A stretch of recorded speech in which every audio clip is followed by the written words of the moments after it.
ओके आप धारण कर। जे तरह से दूध का धर्म है धवलता सफेदी, वो सफेदी धारण कैले है। पानी का धर्म है शीतलता, वो में शीतलता है ये है। पानी के कितनों गर्म करके रख दे बस शीतल हो ही जाए, वो अपने धर्म के पकड़ के रहबे करे। वही तरह से अग्नि का धर्म है दाहिका शक्ति, अगर वो जल के राख हो जाता है तो वो अग्नि ना कह जाए। तो यह तरह से वो ओकर पालन स्वयं धारण के लिए धर्म, वही तरह से हर मनुष्य के ओकर धर्म धारण के लिए है। के लिए वो धारण कैले मनुष्य के वो धर्म के जाने खातिर अपने विवेक के जागरण कर, अपन सूतल सत्ता के जगावा। जो सुसुप्ता अवस्था में पड़ल बा, साधना के माध्यम से, अष्टांग योग साधना के माध्यम से ओके जागृत कर। आ जागृत करके अणु मन के भूमा मन में मर्ज कर। आ निश्चित रूप से जब मर्ज होई तब बृहद आपका मन होई। इसलिए हम आपसे यही निवेदन करें कि आप अब करे खातिर प्रथम स्थान पर नैतिकवान नेतृत्व की जरूरत है। जितना कुल कहली है प्रौत का बात वास्तव में जीवन में उहे उतार सकेला जेकर अंदर नैतिकता है, और वो आध्यात्मिक नैतिकता है। नैतिकता का होला कि 1 लाख रुपया हम अगर कमीशन लेते हैं तो ना लेवे के कहो, चलो हम 1 लाख ना ले पैसे दृढ़ है, लेकिन 10-20 करोड़ रुपया के जब बात आई तो नैतिकता टूट जाती। इसलिए नैतिकता आनंद मार्ग का शुरुआती स्टेज है। जो प्रभु का दर्शन है उनमें नैतिकता शुरुआती स्टेज है। लेकिन आध्यात्मिक नैतिकता 1 रुपया का घूस चाहे 1 अरब का घूस होला, नैतिकता टूटी ना। लेकिन जेके ईश्वर के अपने आत्मा के स्वरूप में देखत है उसे गलती ना हो। अगर वो भी कोई बात भी गलती करत है आर्थिक रूप से सामाजिक रूप से, तो निश्चित रूप से वो क्षमा योग्य ना। ये लिए कि हम परमानेंट अनुभूति करते हैं कि जीवात्मा शरीर का न्यूक्लियस मन का न्यूक्लियस आत्मा, आत्मा का न्यूक्लियस परमात्मा। और उनमें हमारे गुरु बैठल हुआ साक्षात देखत हम कि हम का सोचत हैं। कहले के तो बात छोड़ कर सोचले पर भी बहुत कष्ट हो जाई।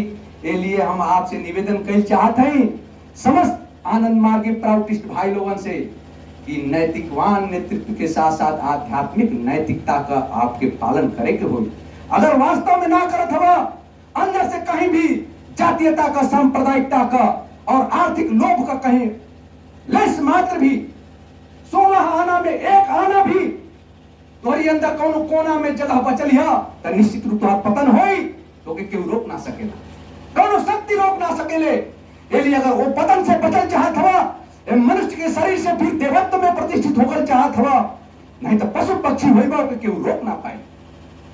इसलिए प्रतिष्ठित होकर चाहत हवा तो निश्चित रूप से जवन गुणातीत बनने का साधना देहल गई है, आध्यात्मिक साधना देहल गई है, ओके अपने जीवन में पालन करही के होई। और जब पालन करबा तो निश्चित रूप से यह पूरा विश्व मानवता के साथ साथ ये पेड़ पौधा पशु पक्षी वन मानव बंदर सबका कल्याण होई। और नव्य मानवता बाद ये धरा धाम पर उतर के बाबा कहता हूं कि विश्व हमारा धरती अपनी विश्व पिता के लाल, नया इंसान बनाएंगे, नया संसार बसाएंगे, झूम झूम के रोज नया त्योहार मनाए हो। स्पष्ट रूप से कहता हूं कि विश्व हमार बा, धरती अपन बा, और विश्व पिता के लाल बाटी। आई जब व्यवस्था आ जाई तो रोज रोज नया त्योहार मनाए। साल भर में 2 बेर 3 बेर बस बनावल जाला ना त्योहार, कहता हूं कि रोज रोज मनाइबा। आर्थिक रूप से इतना समृद्ध हो जाइबा, सामाजिक रूप से तुम्हारी आचरण व्यवहार चरित्र से लोग इतना सम्मान करे लगी हैं कि तुम्हार मन गदगद रही। सामाजिक, आर्थिक, आध्यात्मिक हर क्षेत्र में व्यवस्था में तुम जेहर निकलबा, तोरी आदर्श से, तोरी आचरण से, तोरी आदर्श का प्रचार हो चल जाए तो के भाषण ना देवे के पड़ी, तो के बतावे के ना पड़ी कि हम कौनी रास्ता पर चली ना। तोहरा आचरण ऐसा होई, तोहर व्यवहार ऐसा होई, तोहर रहन सहन चाल चलन ऐसा होई कि तोहके देख के लोग प्रभावित हो जाए हैं। और नव्य मानवतावादी नेतृत्व तोहरी हाथ में देके और तुहर बतावल रास्ता पर कि कैसे पेड़ पौधा का सेवा हुई, कैसे पशु पक्षी का सेवा हुई, कैसे मानव बंदर का सेवा हुई, कैसे पूरा मानवता द्रवित है ओकर सेवा हुई, तो उसे दिशा निर्देशन लेने लगे। यही से हम आप लोगों से, प्राउटिस्ट साथी लोगों से निवेदन कर चाहते हैं कि प्रभु के दर्शन के पढ़ी, जितना आनंद मार्ग का साधना पद्धति अपनी जीवन में उतारी उसे अपने मन के बृहत करी और साथे साथ परम दर्शन के पढ़ी कि ओकर आर्थिक व्यवस्था का है, ओकर सामाजिक व्यवस्था का है, ओकर सांस्कृतिक व्यवस्था का है, और वो व्यवस्था के अपने जीवन में उतारने का प्रयास करें। निश्चित रूप से मानव समाज का कल्याण हो जाए। आई नारा चरितार्थ हो जाए, जो हम नारा देहल जाता कि जाति पात का कर विदाई अब मानव मानव भाई भाई, एक नारा ना ही रह जाए, ये विचारधारा में उतर जाए। आज जब ये विचारधारा में उतरी तब जा करके मानव समाज को करी खातर बाबा दिले हम अंतरजाति पिया हम ही बहुत आनंद मार्गी हैं भैया।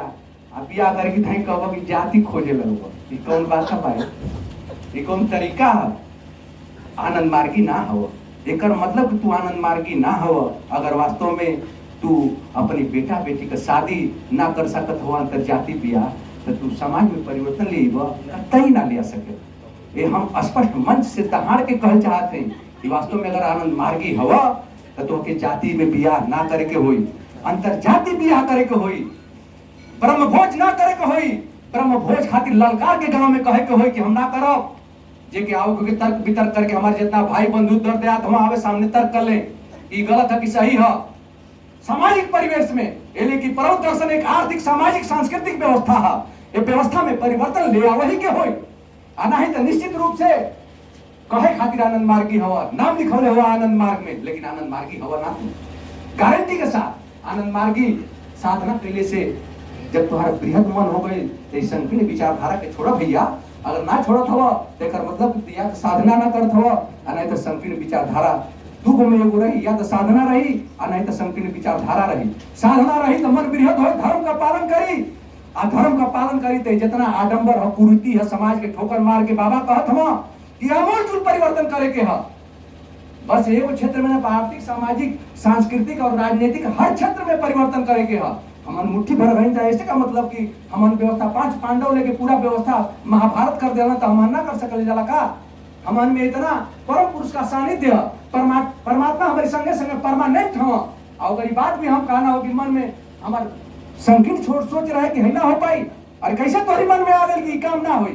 कौन छोट परिवार का समस्या होके, समाज का समस्या होके, आर्थिक समस्या होके, राजनीतिक समस्या होके, सांस्कृतिक समस्या होके, हर समस्या का समाधान आनंद मार्गी और प्रावटिस्ट भाई लोग। अगर वास्तव में आनंद मार्गी हम वास्तव में पक्का प्रावटिस्ट हम तो निश्चित रूप से ओकरी लगे समस्या ना रह सकेले और समस्या का समाधान कर दी।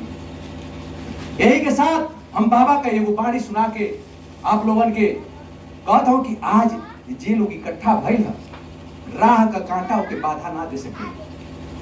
विश्व विजय की हर जगह बाबा कहता हूं विश्व विजय की साधना में विजय का तुम बजावत जे लोग आगे बढ़ना कारण मन का संशय कुल दृष्टि उनकी गति के रोक ना सकेले। हे मानव तो हम लोग आगे बढ़ा, प्रगत का गीत ही तुम्हारे एक मातृभाषा।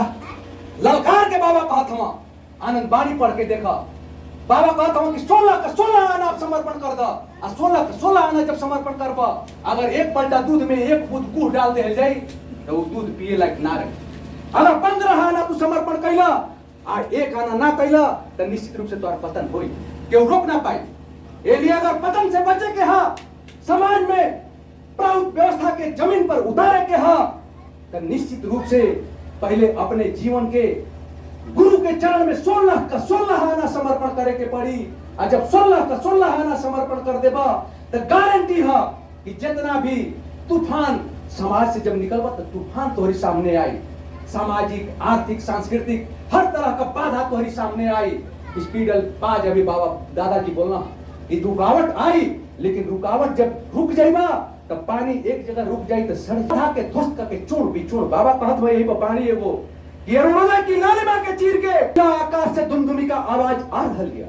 वो कह रहे उठा जागा, सो का समय नष्ट न कर, भाव जड़ता रूपी कुहासा की जाल के चीर के फेंक दो। कान चुम्मी पर्वताकार चुनौती के अपने पैरन की ठोकरन से चूड़ बिचूड़ करके आगे बढ़ा। याद रखा चाहे खुद ना आवेले ओके पुकार के बनावे के होला, पसीना धूप खून परिश्रम की अंग शिखा से ओकर स्वागत करही के होला। एलिए मुर्दा की तरह सो के पड़ा रहना की बदला महाकाश का आवाहन आ गइल बा, एकर यथोचित उत्तर देवे खातिर तैयार हो जा, यही मुहूर्त से तैयार हो जा।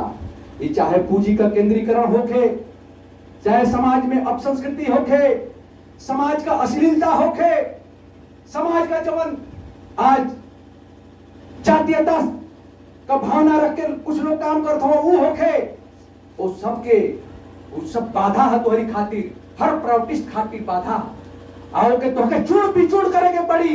मन में दृढ़ संकल्प लेके, दृढ़ निश्चय होके, आत्मविश्वास से, फिजिकल, मेंटल और स्पिरिचुअल पावर से, शरीर का बल जितना होला उसे लाख गुना पावर मन का बल होला, और मन का बल जितना होला उसे कई लाख गुना पावर आत्मा का बल होला। तो शरीर के बल के साथ साथ मन की बल से और आत्मा की बल से एक बाधा के चूड़ बिचूड़ कर दा, ध्वस्त कर दा। और जितना संप्रदायवादी हमसा इन्हन के रास्ता दिखा दा, जातिवादी हमसा इन्हन के रास्ता दिखा दा, पूंजीवादी हमसा इन्हन के रास्ता दिखा दा, समाज में सामाजिक क्रांति के जगा दा। आई निवृत्ति के करेंगे, हाँ एक प्राउटिस्ट लोगों के करेंगे कि वो आसमान से ना आई कि नहीं तुम्हारी व्यवस्था करके दे दे कि कहला कि प्रभु दर्शन हम देख लेती। अरे देखबा कैसे करबो तब देखबो, कृपा करो और पाओ, करबो तब मिली। कौनो क्षेत्र में कृपा तब्बे परमात्मा का बाबा का मिली, श्री पिया सरकार का मिली, श्री श्री आनंद मूर्ति जी का मिली। जब करे खातिर निकलबा, एक कदम निकालेला 1000-2000 का कहीं मामला फंसेला तो 20 बेर दौड़ के जाला धड़ धड़। लेकिन जब प्रभु का बात आवेले, आनंद कुमार का बात आवेले, तो ओकरी खातिर तो के मन में संकल्प ले लेला। जैसे संकल्प लेके इतना लोग आयल हो, 50 की संख्या में, 60 की संख्या में यहाँ उपस्थित हो, एक पैर निकलना है घरवा से आइला हाँ कि नहीं चला कोई जा तो कीर्तन करब, प्रभु के बारे में विचार विमर्श करब। आज जब समाज का समस्या है ओकर हमार व्यक्तिगत समाज की समस्या जब हल करब तो तुम्हारे व्यक्तिगत उनमें हल हो जाए, ओके केहू रोक ना पाए। देखिए जितना भी बाधा आवत है समाज का, उस समाज की बाधा के चूर्ण पिचूर्ण करके, ध्वस्त करके मानवता की कल्याण करे खातिर आप लोगों के निश्चित रूप से ये भोजपुरी समाज में आप लोगों से सहयोग करे के होई। भोजपुरी भाषा के 8वीं अनुसूची में दर्ज करावे के होई। कृषि के उद्योग का दर्जा सरकार ना देती है, कहते कि संभव नहीं थे।